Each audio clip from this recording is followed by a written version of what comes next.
अगर किसी को ऑडियो में प्रॉब्लम आ रही थी तो बेसिकली उसको अपना ऑडियो चेक करना पड़ेगा, because there is no problem in audio from my side. Okay, so it may be your क्या बोलते हैं,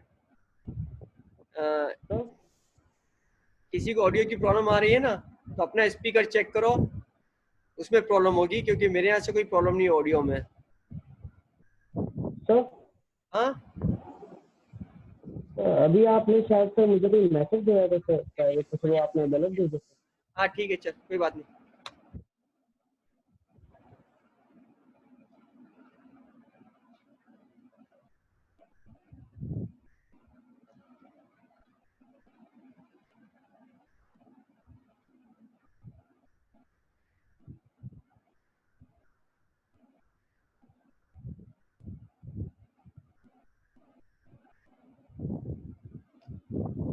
Okay, so electrostatics basically I divide into 4 part.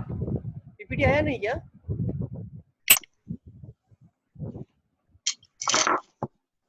Electrostatics basically I divide into 4 parts. 1, 2, 3, 4.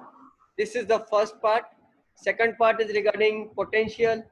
Third part is dipole, and fourth part is basically conductors. Okay, so this is the way I have divided this electrostatics into 4 parts. But in your NCERT book, it's generally electrostatics 1 and electrostatics 2. Doesn't matter because we have to cover it in depth to IIT level. So this is how we will continue. Am I audible to everyone? Hiten आवाज आ रही है? तुम्हारे को problem हो रही थी आवाज में? Yes sir, अब आ रही है. Okay, fine. So let's start. This is basically a very big chapter under the heading of electromagnetism. Basically, when we study charge at rest, we study charge in motion, and we study charge in motion which is accelerated. Okay, so effect of the charge at rest, which is there in the term static.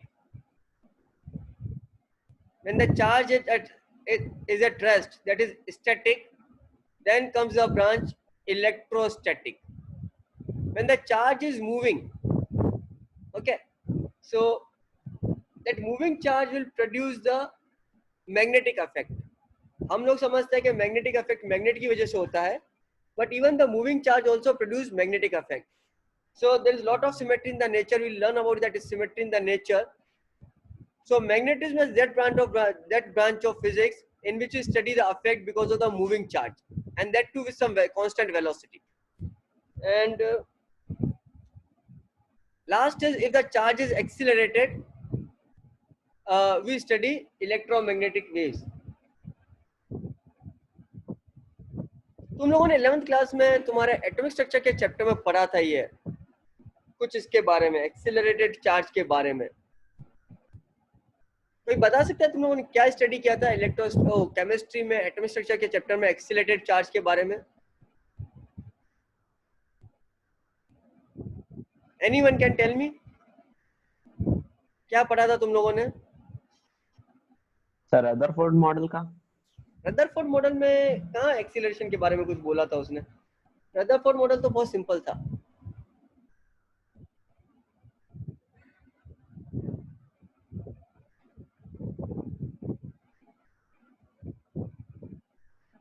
Sir, accelerated charge radiate energy.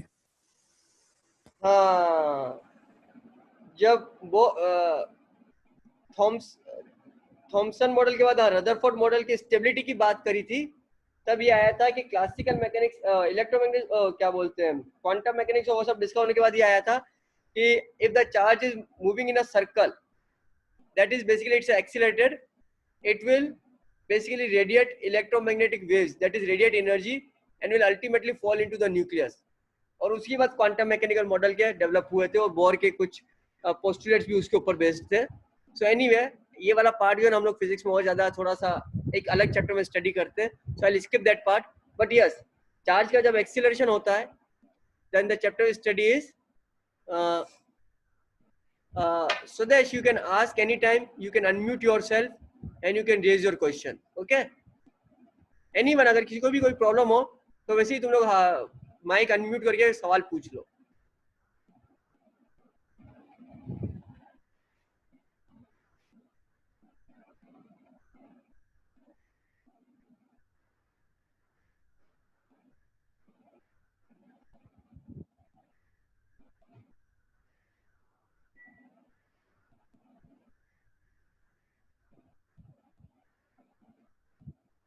So electrostatics में अपन क्या study करेंगे? Will study the electrical effects of charge at rest. And what are the electrical effects we are going to study? Basically force because of the charge, the field which the charge will produce, and the potential which the charge will produce. Force तो बहुत simple है क्योंकि हम mechanics में force को बहुत अच्छे से स्टडी करते हैं. Field is little bit abstract concept, तो उसको थोड़ा डिटेल में स्टडी करेंगे. And potential is again some abstract concept, but potential को फिर भी हम मैकेनिकली थोड़ा सा विजुअलाइज कर सकते हैं. Then it's easy for us to understand.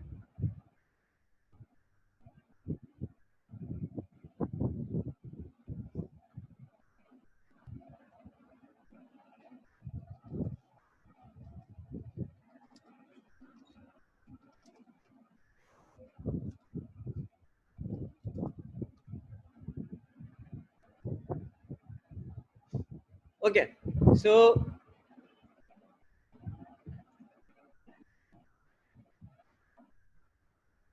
electric charge. What is electric charge? First thing is, अच्छा मैंने पूरा पीपीटी एक साइड ले लिया. नो प्रॉब्लम, चलो ठीक है, कोई एक साथ आ गया है तो नेक्स्ट टाइम टेक केयर की एक साथ नहीं आए. It is a property which is associated with the matter.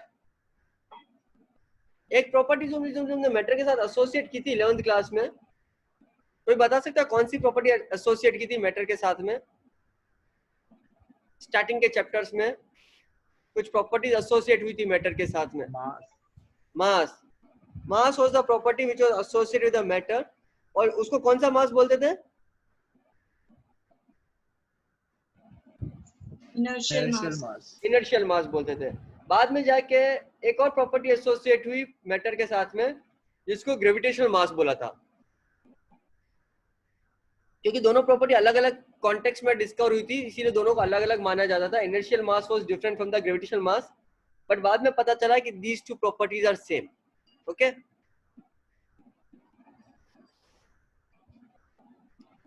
now which is the property here? The property we are going to study here is which produces and experiences. ये जो property है produce भी करती है और खुद experience भी करती है. किसको? इलेक्ट्रिकल इफेक्ट को.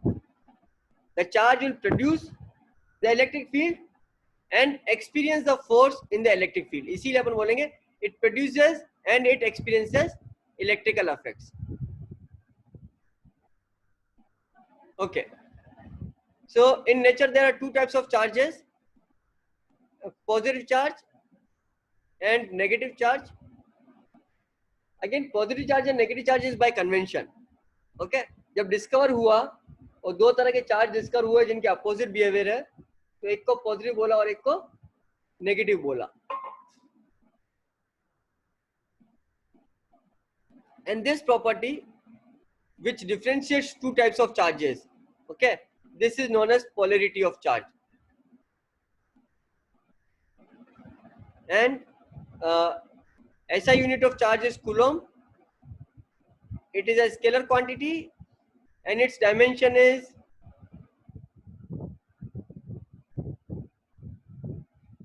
m to power 0, l to power 0, t to power 1, a to power 1. Okay,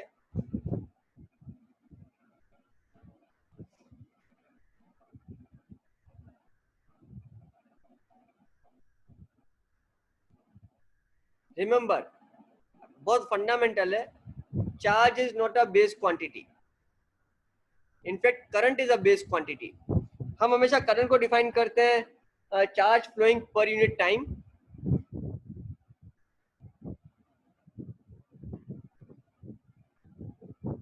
but actually charge की डेफिनेशन करंट से आती है, करंट की डेफिनेशन चार्ज से नहीं आती है.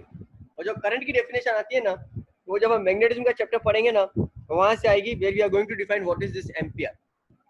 Okay, so all these things are simple basic introduction.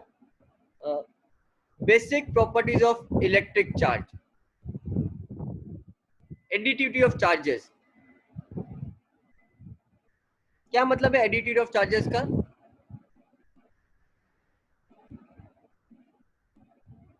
Charges add होते हैं इंटीग्रल मल्टीपल्स में। किस तरीके से ऐड होते हैं चार्जेस? सर 1 2 सर ऐसे 1.5 ऐसे ऐड नहीं होता। एल्जेब्रिक सम किस तरह से? हाँ, एल्जेब्रिक सम का क्या मतलब है? पॉजिटिव प्लस नेगेटिव साइन के साथ। Okay fine. सर हाँ बोलो। स्केलर एडिशन फॉलो करेंगे। स्केलर एडिशन फॉलो करेंगे, हाँ सिंपल लैंग्वेज में बोल सकते हैं स्केलर एडिशन फॉलो करेंगे, बट टेक्निकली अपन उसको बोलते हैं एल्जेब्रिक एडिशन होता है, right? Algebraic addition of all the charges. तो अगर पॉजिटिव चार्ज और नेगेटिव चार्ज है तो नेट चार्ज जो होगा ना वो पॉजिटिव प्लस नेगेटिव का सम हो जाएगा, right? That's simple. Charge is conserved, what does this mean? Total charge sir conserved रहता है। टोटल चार्ज कंजर्व रहता है। किसने बोला था ये डेफिनेशन, किसने दी? आप ही नहीं दी थी सर। अच्छा मैंने ही दी थी। नहीं अभी किसने बोला? अभी तो सर मैंने मुझे वो दे ये मैं समझ में अच्छा। नहीं आता मेरे को, जब मैं बोलता हूँ कौन तो मैं मत बोला करो सब यहाँ पे। ये sir name yourself. I cannot recognize you by the voice easily कभी कभी, क्योंकि खास करके वॉइस बहुत डिस्टर्ब होके आती है। Okay, so charge is conserved. In an isolated system, net charge can neither be created nor destroyed. Net charge का मतलब है कि अगर सिस्टम में टोटल चार्ज 5 कूलम्ब है तो टोटल चार्ज 5 कूलम्ब भी रहेगा, क्लियर? अब वो 5 कूलम्ब जो है ना एक्चुअली पॉजिटिव और नेगेटिव चार्ज से मिलके बना है। पॉजिटिव चार्ज है 7 coulomb because of the protons and negative charge है 2 coulomb because of the electron. तो by the property of additive of charges total charge कितना हो जाएगा? 7 - 2 5। ओके, सो पॉजिटिव चार्ज कितना है? 7 और नेगेटिव चार्ज कितना है? 2। So 7 - 2 is 5. So what I am saying is net charge. Net में मेरा कितना है? 5 है, which is basically 7 - 2.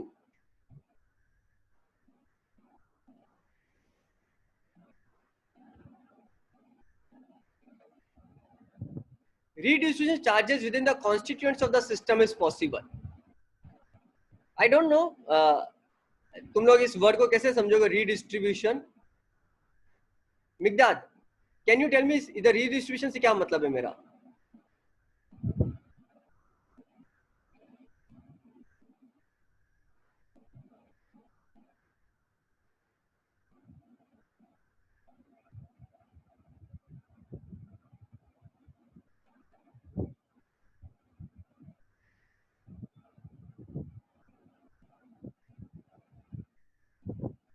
Mekdad sir मतलब वापस देना।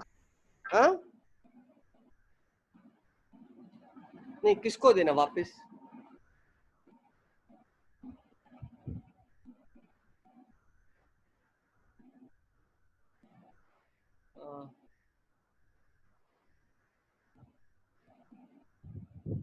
नहीं Khush, can you tell me what does redistribution means here? Sir मतलब टोटल चार्ज कंजर्व्ड है तो हम रिडिस्ट्रीब्यूट कर सकते हैं चार्जेस को, तो तब भी सेम ही आएगा, इसलिए possible. Swadesh, can you tell me what is redistribution?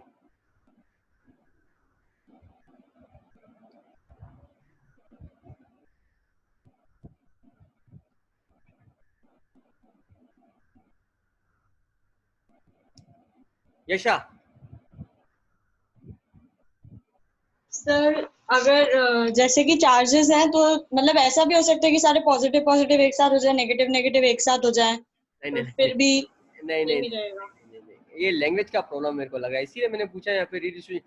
यहाँ पे जो रीडिस्ट्रीब्यूशन का मतलब है, I think the choice of word is wrong. यहाँ पे मेरा रीडिस्ट्रीब्यूशन का मतलब है कि अगर सपोज अगर अंदर न्यूट्रॉन है, देन न्यूट्रॉन में break itself into 1 positive charge and 1 negative charge, तो टोटल पॉजिटिव चार्ज 8 हो जाएगा और टोटल नेगेटिव चार्ज 3 हो जाएगा। और हाँ, so this is basically redistribution of charges, because nuclear physics में क्या होता है, neutron gets disintegrated into proton and electron.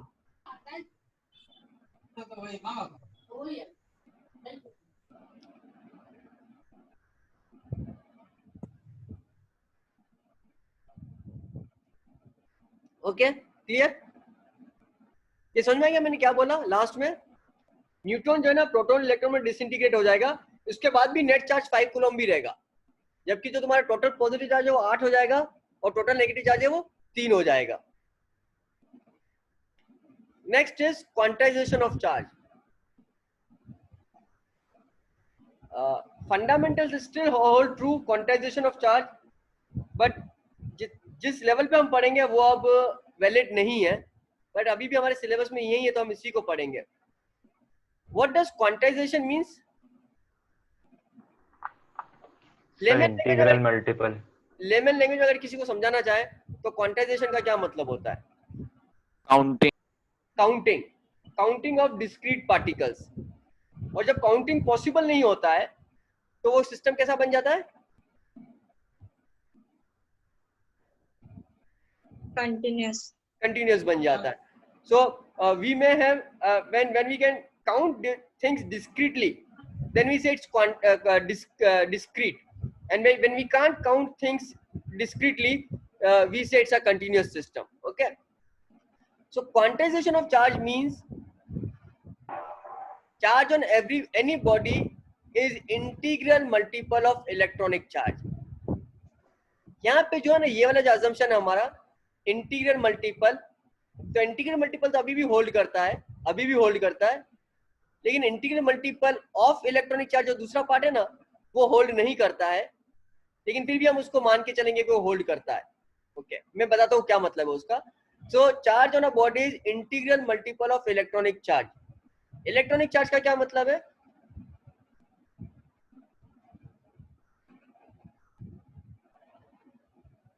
मतलब पॉजिटिव या फिर नेगेटिव दोनों? नहीं. इलेक्ट्रॉनिक चार्ज का क्या मतलब है? Charge on one electron. हाँ, charge on one electron, which is basically the charge of one proton also. So charge of an electron which is numerically equal to 1.6 into 10 minus 19 coulomb. तो electronic charge का मतलब charge on one electron नहीं बोलूंगा. This magnitude is known as electronic charge, क्योंकि यही magnitude जो है ना प्रोटॉन पे भी एग्जिस्ट करता है. ओके, तो अभी हम ये बोलेंगे कि हमारे पास कोई भी बॉडी पे कोई चार्ज है ना वो इसका इंटीग्रल मल्टीपल होगा. नाउ आई सेड कि ये वैलिड इसलिए नहीं है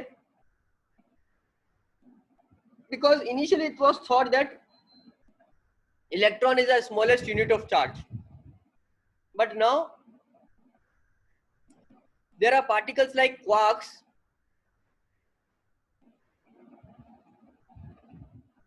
मेरे पास कोई लिखने का वो नहीं है, पेन नहीं है, सो यू हैव टू क्या बोलते हैं, try to understand what I am writing. वैसे तुम लोगों को मालूम होगा ना, there are particles like quarks QUARKS which have been discovered, जिस पे जो चार्ज होता है ना वो इलेक्ट्रॉनिक चार्ज का 1/3 होता है. So for your information I have given you, but you can forget this information and still work with this that charge on the body is integral multiple of electronic charge. हालांकि वो integral multiple of charge on the quarks होना चाहिए था. तो कुछ सवाल जो अपनी शीट में है वो नई थ्योरी में रिडंडेंट हो जाएंगे, बट हम फिर भी उन सवालों को करेंगे जरूर. ओके, anyway doesn't matter for purpose of JEE mains and JEE advance and NEET. So at macroscopic level the grainy nature of charge is lost and it appears to be continuous. देखो इसका ये मतलब है हमारे पास जो स्मॉलेस्ट चार्ज आएगा वो 1.6 into 10 minus 19 coulomb है. उससे जो नेक्स्ट बड़ा चार्ज वो हमारे को मिलेगा वो 2 into 1.6 into 10 minus 19 कूलम होगा, that is 3.2 into 10 minus 19 coulomb. हमारे को 1.6 एंड 3.2 के बीच में अगर हम चाहें कि हमारे को 2 into 10 minus 19 कूलम मिले तो वो नहीं मिलेगा. नेक्स्ट चार्ज जो हमारे को मिलेगा वो 3 times E मिलेगा, that is 3 into 1.6 into 10 minus 19, that will be 4.8 into 10 to the minus 19. So if you wish anything between 3.2 and 4.8, we will not get it. So what we'll get is 1e, 2e, 3e, 4e, 5e, n times e, that is integral multiple of e.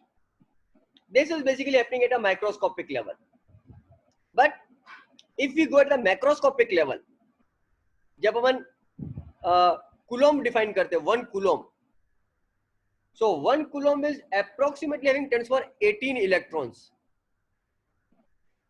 हाँ, 1 coulomb में कितना हो गया? 10 to the power 18 electrons हो गए. So this number is quite high. बोलूं कि बहुत ज्यादा बड़ा हो गया? फरदीन, बड़ा है कि बहुत ज्यादा बड़ा है, कि कुछ ज्यादा ही बड़ा है?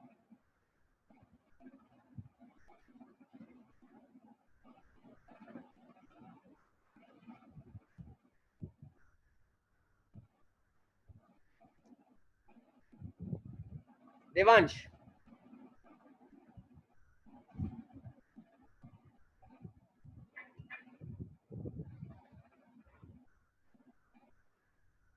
it's a huge number. It's a very huge number. 10 to the power, अगर तुम 1 coulomb में number of electrons count करोगे, it's a huge number. अब उस 1 coulomb में से तुम 1 लाख, 10 लाख, 1 करोड़, 10 करोड़ इलेक्ट्रॉन भी निकाल दोगे ना, तो 1 coulomb हिलेगा भी नहीं. 1 coulomb में को अगर हिलाना है तो you have to add the number of electrons in order of 10 to the power 17 and 16. So इतने इलेक्ट्रॉन्स ऐड या रिमूव करेंगे तो 1 coulomb में 0.1 coulomb का फर्क पड़ेगा. If you want to change 1 coulomb by 0.1 coulomb, you have to add nearly 10 to the power 18 electrons or 10 to the power 17 electrons. तो 1 electron, 2 electron या 10 या 100 या 1000 या लाख या 10 लाख या 1-5 करोड़ या 100-200 करोड़ इलेक्ट्रॉन ऐड करने या रिमूव करने से मैक्रोस्कोपिक लेवल पे 1 coulomb के चार्ज को कुछ फर्क नहीं पड़ता है. So what we say is that at microscopic level the charge is quantized. That is, we observe charge in the integral multiple of the electronic charge. But when you come to the macroscopic level, that granularity of the charge, the discreteness of the charge is lost, and at the macroscopic level what we'll see is the charge is continuous in nature. Clear है? इसमें किसी कोई doubt है क्या? मुकरम, समझ में आ रहा है?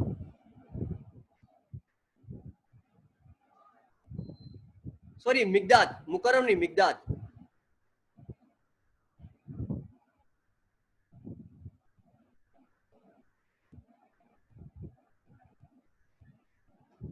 Okay, fine. I was confused in your name.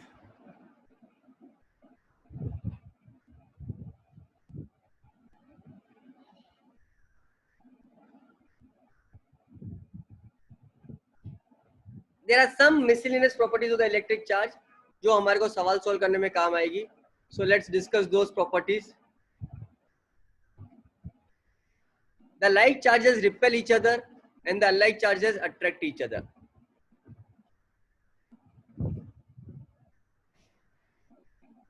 ये तो वैसे भी नेचर का लॉ है कि opposite things always attract each other and the things which are same in the nature will always repel each other. And here what this like and unlike thing, like positive negative, doesn't this thing was not there in the gravitation, क्योंकि मास में कुछ ऐसा नहीं था कि मास एक दूसरे को रिपेल करे, वो हमेशा अट्रैक्ट करते थे. तो यहाँ पे जाके जो हमारा ग्रेविटेशन का चैप्टर है उससे थोड़ा सा हम डाइवर्ट करेंगे. बाकी rest of all the derivations जो हम इस चैप्टर में करेंगे ना, वो सेम वही रहेंगे जो हमने ग्रेविटेशन के चैप्टर में किए हैं. The like charges repel each other and the unlike charges attract each other.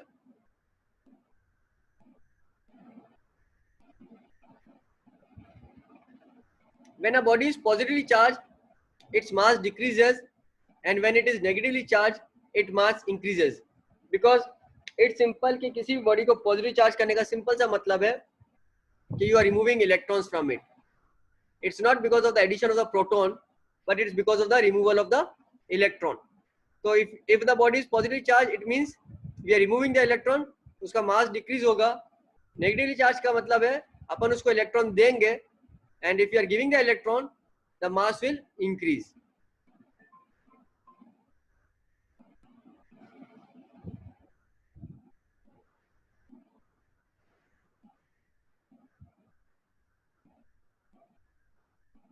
ये कुछ बातें मैं तुम्हारे को अभी बता रहा हूँ, खास करके ये चीजें आगे जाके तुम्हारे को ज्यादा समझ में आएगी जब हम कंडक्टर नॉन कंडक्टर को बहुत डिटेल में पढ़ेंगे। बट ये क्योंकि प्रॉपर्टी के अंदर आ रही है इसीलिए मैंने यहाँ पे डिस्कस कर ली, और इसको आगे भी अभी शॉर्ट में थोड़ा सा स्टडी करेंगे, इसीलिए मैंने यहाँ पे इसको कवर किया है। A charge body attracts uncharged body. Generally तो ये होगा क्या, लाइक चार्जेस एक दूसरे को रिपेल करेंगे और अनलाइक चार्जेस एक दूसरे को अट्रैक्ट करेंगे। लेकिन अगर एक बॉडी चार्ज है और एक बॉडी अनचार्ज है तो भी इन दोनों के बीच में अट्रैक्शन होता है, and that attraction is because of the polarization of the uncharge body. Okay, इसका सिंपल सा एग्जांपल मैं तुम्हारे को दूंगा। तुम लोगों ने कभी किया होगा, मेरे को मालूम नहीं, बचपन में जब ना कागज होता है उसके छोटे छोटे टुकड़े कर लेते हैं, and we rub the comb और स्केल ऑन योर हेयर, जो जनरली ऑयली होता है तुम्हारा अगर तुमने तेल लगाया है, और जब तुम उस कागज के टुकड़ों के पास ले जाते हो, then you will see that those paper dancing inside under your scale. Okay, so that is where when you rub the scale on your head, वो चार्ज हो गया है। वो चार्ज क्यों हो गया वो नेक्स्ट स्लाइड में बताऊंगा मैं तुम्हारे को। और जब स्केल चार्ज हो गया है, लेकिन जो कागज के टुकड़े तुमने जमीन पर रखे वो चार्ज नहीं है। लेकिन जब तुम स्केल को चार्ज उसका कागज के टुकड़ों के पास ले जाते हो तो कागज के टुकड़ों में पोलराइजेशन हो जाता है। व्हाट इज पोलराइजेशन, वो भी नेक्स्ट स्लाइड में आ रहा है। तो वो जो अनचार्ज बॉडी है वो चार्ज बॉडी से अट्रैक्ट हो रही है।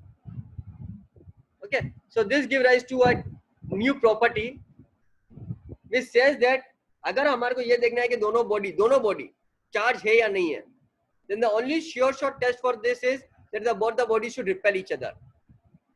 तब ये कंफर्म हो जाएगा कि दोनों बॉडी चार्ज है। Okay, but if the two bodies attract each other, then it's not guaranteed that both the bodies are charge. क्योंकि अट्रैक्शन क्या होगा, या तो दो बॉडी जो अपोजिटली चार्ज है वो अट्रैक्ट करेगी, या एक बॉडी जो चार्ज है वो दूसरी बॉडी जो अनचार्ज है उसको अट्रैक्ट करेगी because of the polarization of the charge. Okay, so this gives to another important property that repulsion is a true test of charging but attraction is not. Remember this line.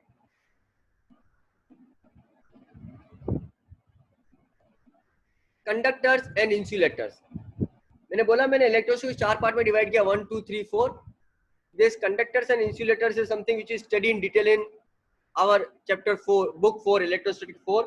But क्योंकि ये अगर अपन charge पढ़ेंगे तो conductor और insulator तो बीच बीच में आते ही रहेंगे, तो उसके जो बेसिक मिनिमम प्रॉपर्टीज है वो इस स्लाइड में मैं कवर कर लूंगा।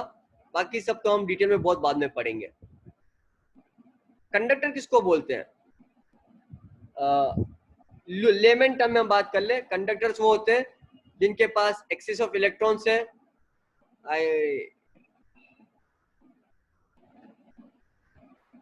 जिनके पास large number of free electrons है, पहली बात, and which allow electricity to flow through them easily. Okay,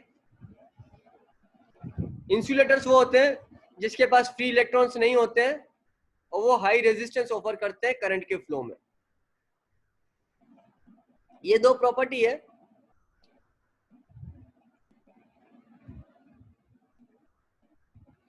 इन दो प्रॉपर्टी में एक इंपॉर्टेंट जो है ना, जो हमारे को कुछ हद तक अभी याद रखना होगा, इसको बाद में हम डिटेल में स्टडी करेंगे, कि जब भी किसी कंडक्टर को चार्ज दोगे वो चार्ज कंडक्टर के आउटर सरफेस पे यूनिफॉर्मली डिस्ट्रीब्यूट हो जाएगा, और अगर उसको रास्ता मिलेगा तो फ्लो हो जाएगा वो। जैसे अपनी बॉडी कंडक्टर है, अगर अपन ने किसी चार्ज बॉडी को हाथ लगाया तो चार्ज बॉडी से चार्ज अपने बॉडी में फ्लो होके अर्थ में चला जाएगा, because our body is a good conductor. तो कंडक्टर कभी भी चार्ज को रोकेगा नहीं, वो हमेशा चार्ज को फ्लो करना अलाउ करेगा अगर उसको रास्ता मिल गया तो। It's like water which will always find its path to flow. और अगर तुमने किसी आइसोलेटेड कंडक्टर पे चार्ज को रख लिया है तो चार्ज उस कंडक्टर के सरफेस पे जाके डिस्ट्रीब्यूट हो जाएगा, तुम जहां पे रखोगे वहां पे नहीं रहेगा। लेकिन इंसुलेटर में क्या होता है, हम जैसे चार्ज को रखेंगे वैसा ही चार्ज उस पे रहेगा। अगर हमने कंसंट्रेटेड एक जगह रखा तो वहीं पे रहेगा, अगर हमने उसके पूरे बॉडी में यूनिफॉर्मली डिस्ट्रीब्यूट कर दिया तो पूरे बॉडी में यूनिफॉर्मली डिस्ट्रीब्यूट हो जाएगा। अगर हमने उसको सरफेस पे डिस्ट्रीब्यूट किया तो सरफेस पे डिस्ट्रीब्यूट हो जाएगा, लेकिन वो अपने आप को रीअरेंज नहीं करेगा। और I can simply say that conductor में चार्ज हमेशा रीअरेंज हो जाएगा इंसुलेटर पे जैसे रखोगे वैसे रहेगा। तो जो टर्म्स यूज होगी ना सवालों में, उससे तुम्हें पता चलना चाहिए कि सवाल किसका है। अगर सवाल में ऐसा लिखा है the charge is distributed uniformly inside the volume, आगे जाके हम इसको बहुत डिटेल में पढ़ेंगे, अभी खाली फॉर द टाइमिंग तुम्हारे को ये हिंट दे रहा हूँ कि सवालों में कैसी लैंग्वेज आती है। When it says the charge is distributed uniformly inside the volume, मैंने पहले ही बोल दिया कि कंडक्टर पे चार्ज जो है वो सरफेस पे रिसाइड करता है, वॉल्यूम पे नहीं जाएगा।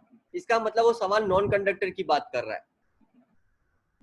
और अगर बोलता है charge is distributed on metallic surface, on the copper surface या आयरन, तो समझ जाओगे कंडक्टर की बात कर रहा है, because copper and they are all metals which are basically conductors. Okay, so इतना ब्रीफ काफी है अभी तुम्हारे लिए कंडक्टर और इंसुलेटर के लिए। आगे जब डिटेल्स में इसकी प्रॉपर्टीज को स्टडी करेंगे तो वो नेक्स्ट चैप्टर की बात होगी। Now we come to the last topic of this day. आज के लास्ट टॉपिक है which is basically charging of a body.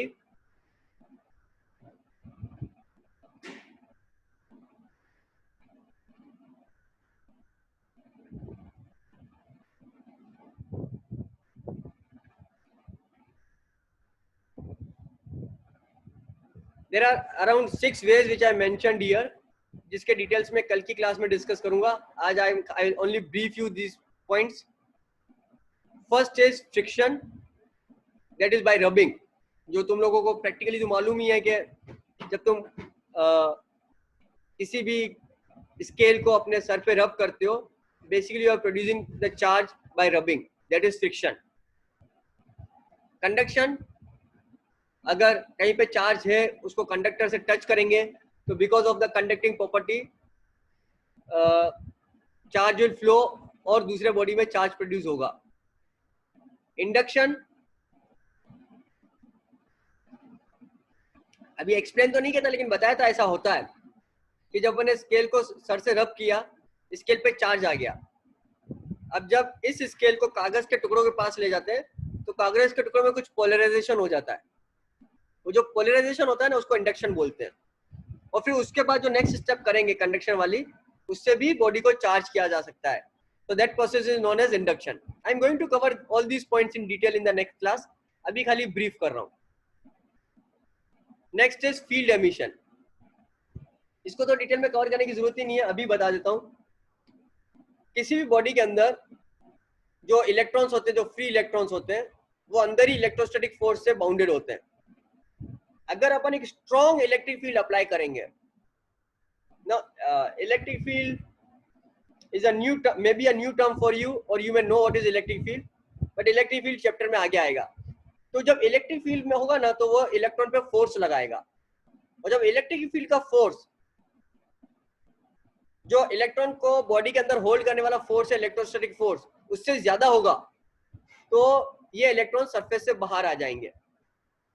तो अगर किसी सरफेस से इलेक्ट्रिक फील्ड अप्लाई करके इलेक्ट्रॉन को बाहर निकाला जाएगा, then that is known as field emission.